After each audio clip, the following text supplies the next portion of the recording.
So hi, my name is Rich Budek. The name of my DApp is called IncroSpon, and Rich Budek, and that's my website with a portfolio named after me. I got my own name, and I always like to start with the teaser. So I chose this as my logo, and if you keep that in mind, it'll make things clearer as I start going through the DApp. And there's a problem.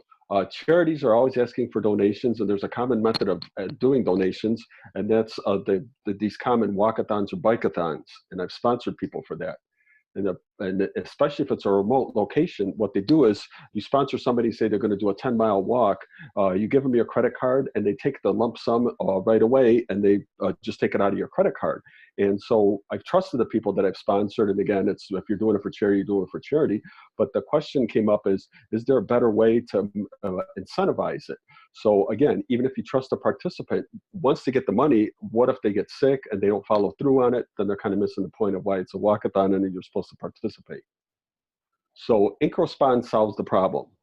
And not only does it solve the problem, it makes it fun. And the big thing is it gives an incremental incentive while sponsoring the event and or person. And the solution is you do incremental incentives and pay in increments instead of paying in the one lump sum. And keep in mind that this is going to be used for more than walking. So the example I used was a bikeathon or a walkathon. It's going to be used for more than that. So again, now this is my teaser. Back to my slide again. You could see we're going to use the blockchain to store the information on it, and we're going to pass Ether back and forth, and it's going to be in increments. Background about me, 20 years electrical mechanical engineering. I've designed circuit boards to full power panels to entire machines. I have 4 patents, and those patents are about 30 pages long, mechanical patents. Most of my work is centered around automation. Now I'm trying to figure out to bring together full stack integration and this blockchain. And background, besides being a degreed engineer, I also just finished Northwestern University's full stack boot camp. Things that we covered was HTML, JavaScript, Node, Mongo, React. I also took the mobile development program. And in the last 4 years, I've switched to Xamarin. So everything I do in Xamarin, it's a universal iOS or Android. You do it all in one package. And blockchain developer, 3 dApps, so including this IncroSpon. So the solution now is, how are we going to solve this thing? The first thing you got to look at is everybody's got a mobile device. It's got sensors on it. You tie it into the blockchain, and you link a charity, a campaign with participants with sponsors. So there's going to be 3 people. There's a charity, there's a person that's participating in it, and the sponsors who are putting the money into it. And if we look at the sensors, what's on a mobile phone, you have GPS, so you can find the distance that you've walked. If you use a Fitbit, we can read their API and find out how many steps they took. That's the simple bands that are for $49. It only gives you steps. Or you could measure the distance if they have the GPS watch, which again would be, you could get that from the mobile phone also. But there's a tilt sensor on the mobile phone, so you could actually now do stair climbing. And there's some charity events that are the Willis Tower that's in Chicago, the former Sears Tower. They'll have an event once a year, and they'll say, climb the Willis Tower. And they pay you you sponsor people for how many stairs they climb or how many levels they climb. The other thing with the tilt sensor now is you could also do a charity event that does push-ups, because you're going to sense how many times it tilts back and forth, or weight reps. So say you're bench pressing, you could put the tilt sensor on there and see how many times you're doing weight reps, or a weigh scale with the serial port on it, or the GPS for speed. So if you're sponsoring a skater, you could measure how fast they're actually skating and say, I'm going to pay you every time you go above 3 miles per hour in your skating speed. Now we go to the demo. So I'm going to switch screens. It's not the movie. Okay, this is the movie. So again, this is my dApp. This is written in React right now. So the whole background's in React. You click this menu to bring it down, and there is no backend. So the only backend it's doing right now is just to serve this React up. And I'm going to click in here, and now I've got 10 accounts that are set up on top of here. So again, if we remember, I'll pause this for a second. There's the 3 people, Ether accounts that we're going to be tracking is going to be the campaign or the charity, the participant who's going to be actually doing it, and the person who's putting money in is the sponsor. So start here, and the first thing I'm going to do is pick a campaign. So I set my Ether account, which is the 10th. I set the 10th one that was up on top of here.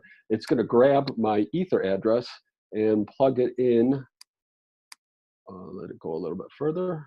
So I scroll down into here, and it's going to grab it and use it when I set up my campaign. So there was one already set up. I'm going to create a second campaign when it starts in here. Okay, pause there. So right now the dates are going to be Unix dates, and I scrolled that up too fast. These are going to be Unix numbers. So right now I just plugged in zeros. That feature is not in there when you want to end it. There's units, which again, if it's a distance right now, we could put miles in there. But again, it could be steps that you're climbing, a weight that you're losing, and then how much way you want to pay out. And so now I just created a new one. I hit the submit button. I chose to use, instead of using React refresh, I manually hit the refresh. So there was one charity in here. The second one's going to pop up after I refresh it. And the only reason I did that is so I could pause it and take a look. So there's one. I just created a cancer walkathon. And again, this started by, so this would be the charity that's doing it. That grabbed my ether that I used in here in the lower right-hand corner, the 10th one. It's using that to track who created this. And now I'm creating a third one, which I'm calling, sorry for this. Oh, you know what? I can turn the, you don't hear the clicking. Okay, and now I'm going to switch accounts. I'm going to have a different account pick it. So I picked that one. I have to refresh the page so it rereads that this started by, because it doesn't know what MetaMax is from. So now it's reading the 9th one in here. I type in diabetes, end date of 0, and I hit the new campaign button. My MetaMax starts, and refresh the screen. And those are the test ones, were the ones that pop into here. So now, as you hover above it, I've got a hover color yellow, so it switches. Now we go to the participant. So again, we've got 3 charities in there, and now we're going to pick participants. So the first thing I have to do is pick another account now for the participant. I could have done that before I switched, would have automatically refreshed it. So I just pick it again, refresh it. So now what you see on the left-hand side are the 3 charities that were picked in there. And on the right half column, I'm going to be typing in, when you click on it, in that upper part, the campaign gets transferred over. So I clicked on this one. It was ID of 0. Where it came from, that gets filled into here. I'm going to fill in the participant in the lower right-hand corner. And this is going to be Juanita. And what she sets in now, again, is units. The default right now is zeros to be miles. Again, this would be a pull-down menu when it's finished. And she's typing in a goal and saying she's going to walk, what did I give her, 20 miles. And that's important now because when the person who sponsors her, we're going to take their money out and put it into an escrow account for the full amount. And I'm going to just add her to a couple ones. So there's cancer here. These are the different charities that's going in. I put her on the first one. I'm going to add her on the second one. And I can speed this up as it goes into there. So again, I click on here, and it highlights over here, and I type in her username. And all of this, there's no database. All these names, everything is being stored within the Solidity contract. So again, no backend. It's in the Solidity contract. And when it runs, all the information is getting pulled out. So I'm actually using it as a pseudo database. And there's 4 structures that are in there. So there's the one for the charities, the participant, the sponsors, and then the 4th one, which is the event log. Every time you do, you make an increment. So you walk a mile, or you walk, you do a sit up, or you do a push up, however you do it.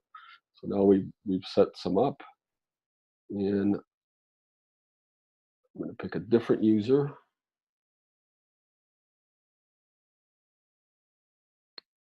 And if you click on here and click list participants, it'll show you who's for this charity, who's scheduled for that. And speed this up. And so now I switched accounts, and I'm going to do another participant. Scroll through that. And again, I assigned her to a different one and pause there. So right now I clicked on one of the charities, and it tells me I can't see which one I had clicked up there. It's telling me that Juanita's scheduled for it. She's going to do 20 miles. And Rose, that's her ether address. I pull that in. That's how I'm going to track her. And she's doing a unit goal of doing 30 miles.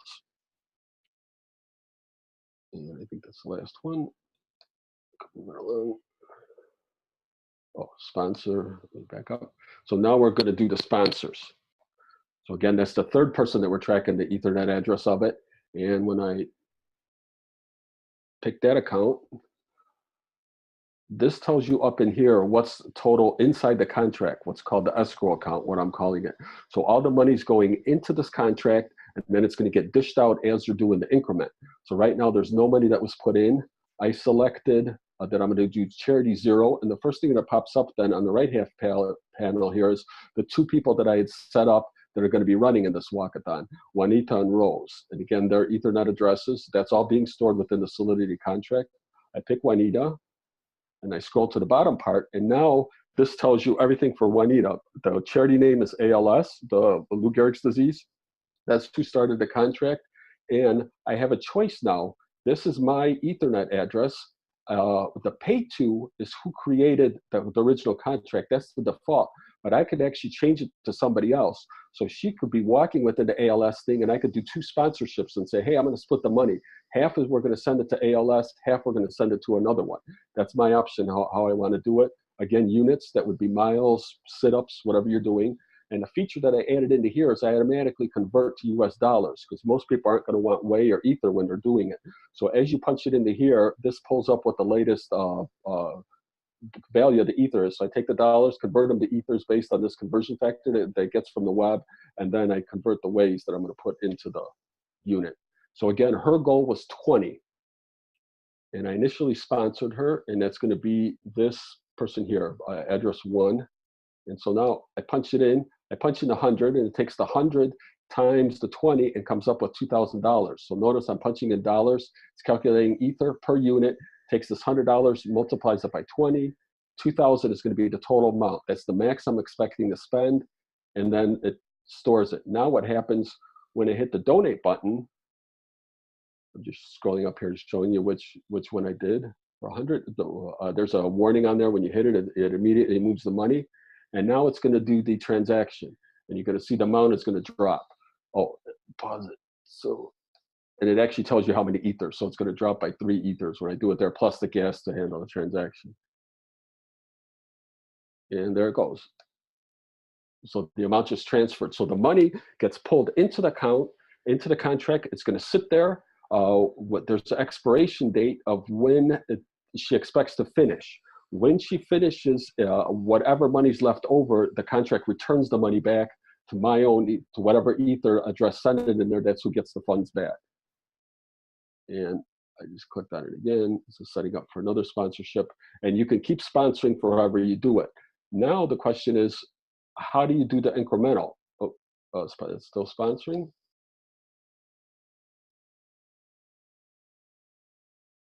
Oh, okay, this is starting. Running an event. Now we're doing the running the event. So now I switched it. I'm the participant. I'm going to switch to be her account. Once I switch her account, it's going to automatically come back in here and tell me which charities I'm registered for, that I'm running for. So I hit this, and now it tells me that's the 2 charities. When it scrolls up in here, I was signed up to be under the ALS and the cancer walkathon. And so I'm working on the ALS right now. And then it tells me that's who the person is, and that's who sponsored it in here. And now, this feature isn't in there yet. This is the payment log. So every transaction that you do, this would have shown up. Day 1, she walked so many miles, so many the next day, the next day, the next day after that. But this is today's event. So I'm going to click the start event, and it's going to pull up the GPS location. And since I wasn't walking, they're both going to be the same. So I hit the start button, boom, it pulls up the GPS location. I go to Google's API, and I convert it to an address, and I put the address in here. So total distance is 0. I haven't earned anything. And what I did is I added an extra function just for a demo right now is I can hit this calculate button.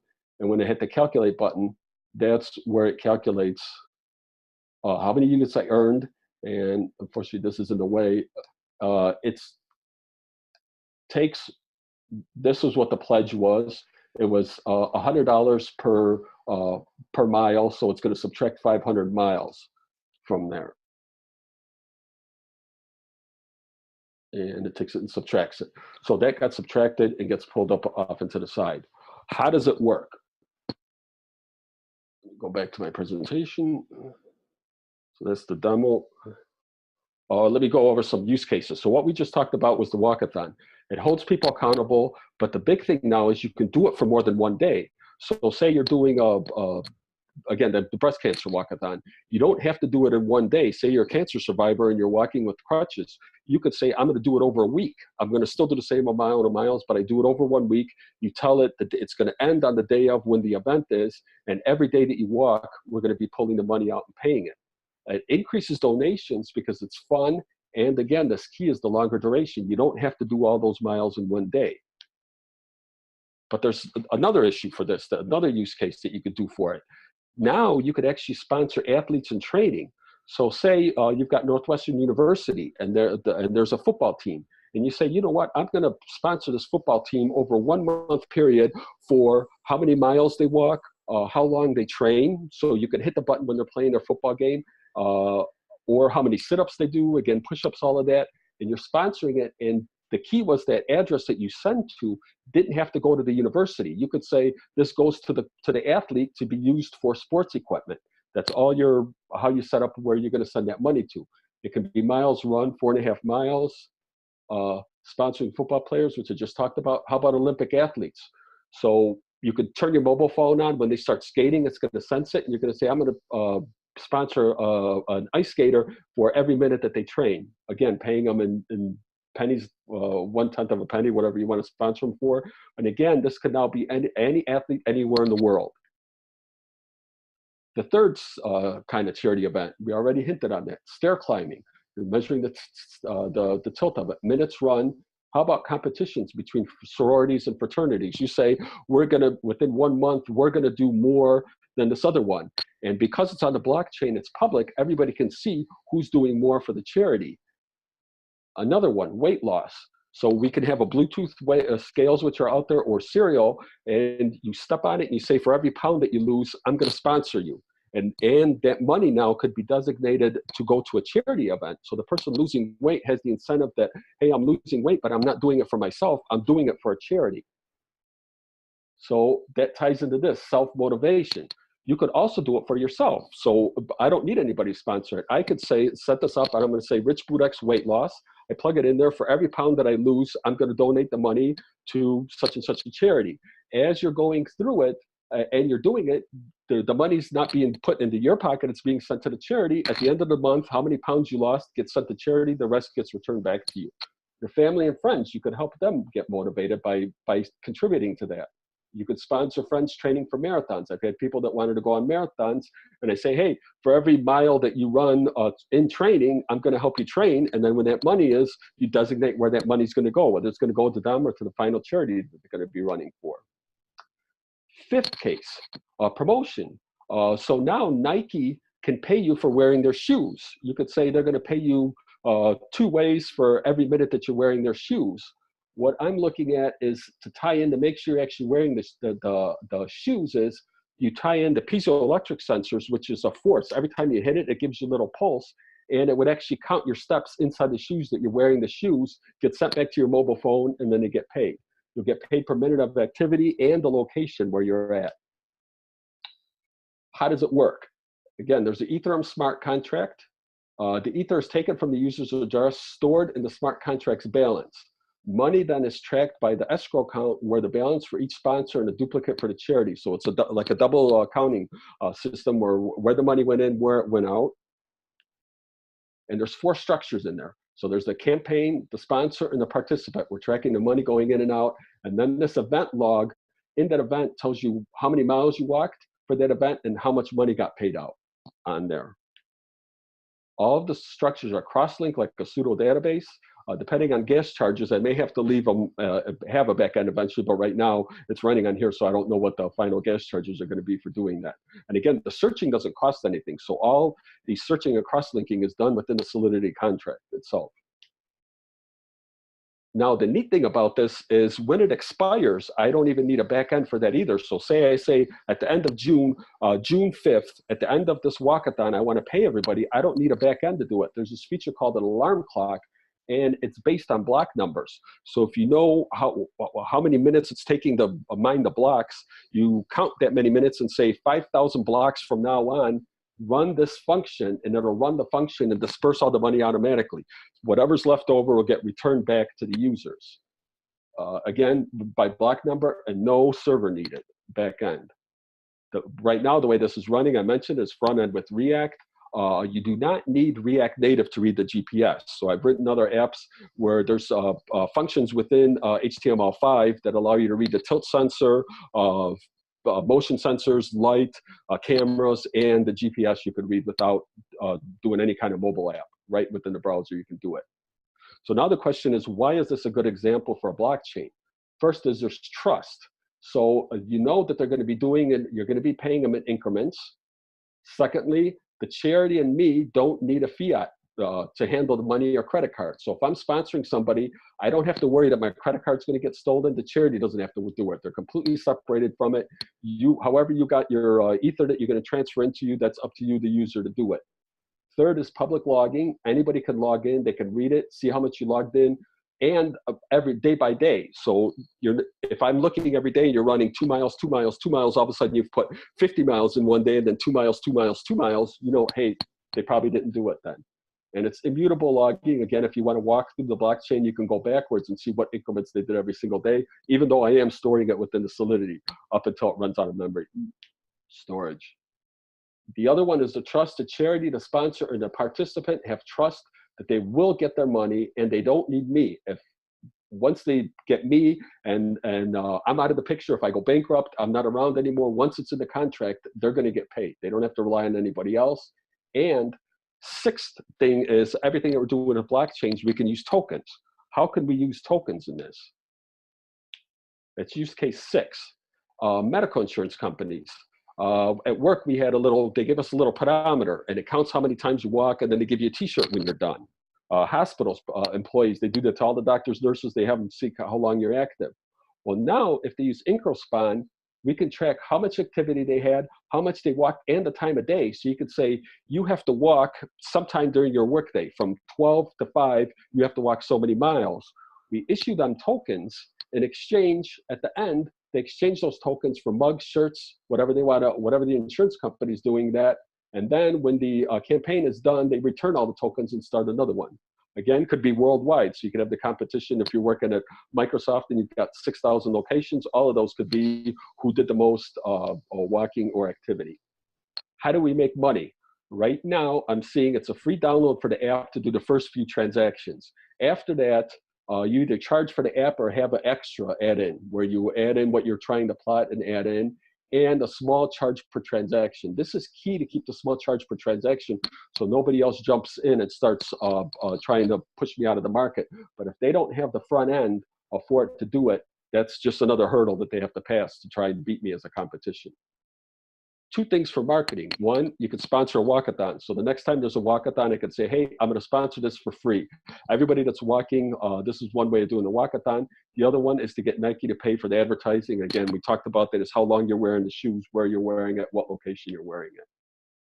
Next steps, make it into a mobile app. My concern right now is that the MetaMask, the way it's running on the desktop, the interface has got to be better on the mobile. I haven't looked at that end. The other way of doing it is, if that doesn't work, is I have a dedicated backend. Whatever steps you take, I send to the backend, and then when you get back to your desktop, you run the desktop app. It'll pull it from the backend and then run it through MetaMask to run it. The other one is possibly move the structures out of the contact, and that would be their name and any other stuff to keep the storage size small. Move that out and put it onto an IPF server. The other one is to integrate the Fitbit API. I've already looked at that, to put a scale and the piezoelectric sensor if I want to do it. And also add in a feature. You could say, if you're in a bike-a-thon, you have to be going above a certain miles per hour to make sure you're on the bike, but not too fast. If you're going 50 miles an hour, you're trying to cheat it, you know that you're inside a car. And again, if it's a walk-a-thon and it's going 20 miles an hour, you're not walking it, you're just cheating it on there. Deploy it on the test network. Right now, it's only running on my computer, and then deploy it fully. Timeline, I'm looking at 3 weeks to clean up the desktop version, what I had, 4 weeks to develop the mobile app or a back end if it's needed, if I can't do it in the mobile app, 2 weeks to deploy it on a public, on a test network and be looking to test it in 10 weeks. And I believe that's my last slide. Yep. Any questions? That was amazing, Rich. Yeah, questions for Rich, feedback. Make sure you unmute yourself before you talk. Hey, Richard, this is Kurt. Yeah, hi.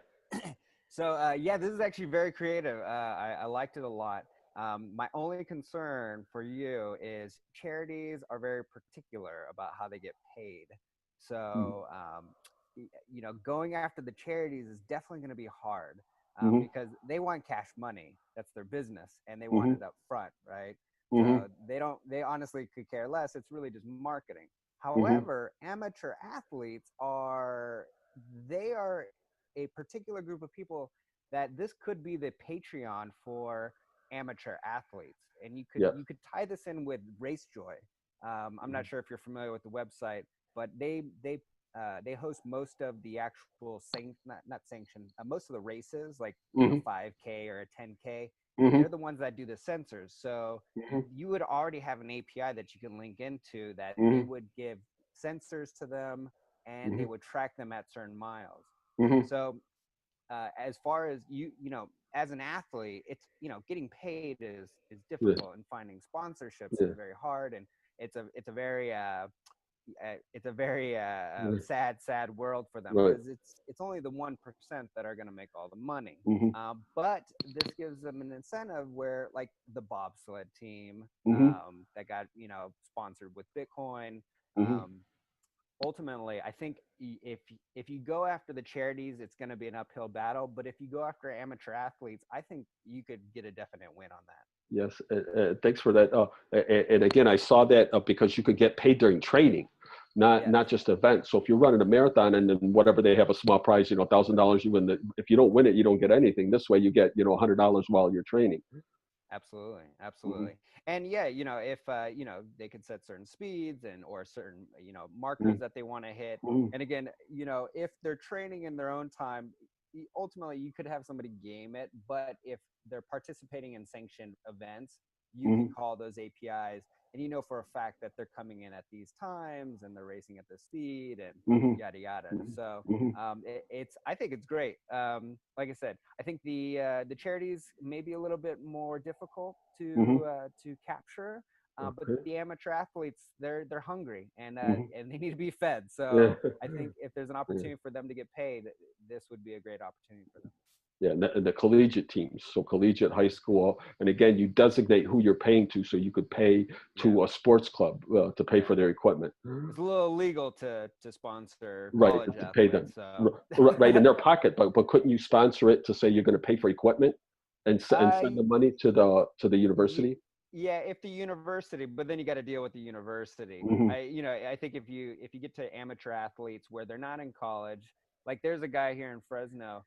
He is, he runs like 4-minute miles, and he's 36 years old. So nobody sponsors him, but he is probably going to, you know, compete in the Olympics on this upcoming event. So, or at least try out with them. So, you know, it's guys like that. Like, how do you pay him? How do you sponsor him? Or how do you sponsor, you know, people who aren't in college that are in this middle ground where they're in their 20s and they're solo and they have to do it out of passion, but they're poor. Yeah. All right, thank you. This is fantastic. Great job. Thanks.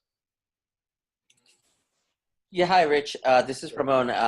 I echo a lot of the comments here. I think it's a great adapt. I think there's definitely tons of applications, which I think you started alluding to. A couple of questions though. So one is, do you have an estimate of the gas costs per transaction? No, I have not. It runs on it used under Ethereum, so I know it's fractional in here, so it's somewhere under 500. I have not checked that. So so the concern is per event, how much that's going to cost.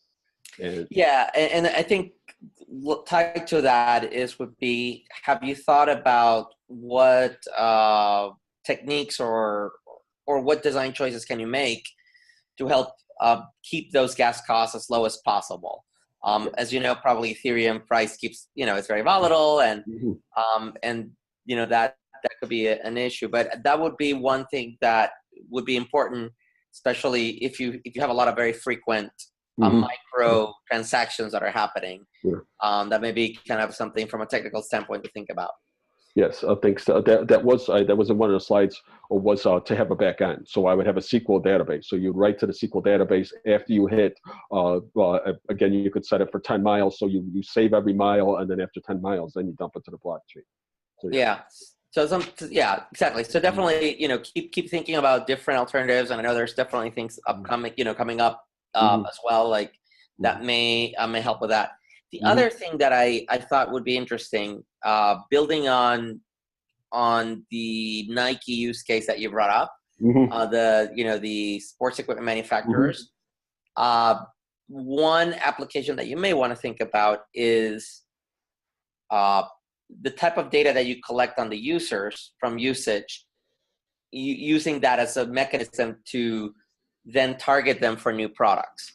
So if you think about, an athlete who's been doing certain type of training, if there is enough data that could be that you could derive that they might be a good prospect for a different type of cross sell. That may be something that you may want to think about, and then you can sell that data also potentially to other manufacturers. Of course, getting the consent of the consumer, right? You want to make sure that you're preparing for that from a privacy standpoint. But that could be another, from a business model standpoint, something that you may want to think about that could also make this a little bit even more attractive, rather than just usage of their existing product. Right. Thank you. Yeah, that's brilliant, because if they're a runner, you could, Xerox machines automatically reorder new ink. You could reorder new shoes. Yes, exactly.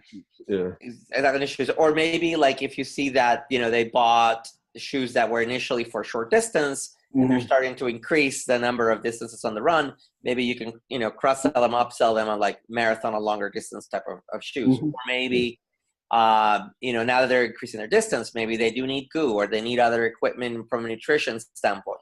So there's a lot of cross-sell opportunities that could make this a lot more valuable, just the value in the data that you're acquiring. But then you need to also then really worry about the gas costs, right? Because then you're storing a lot more information on per event.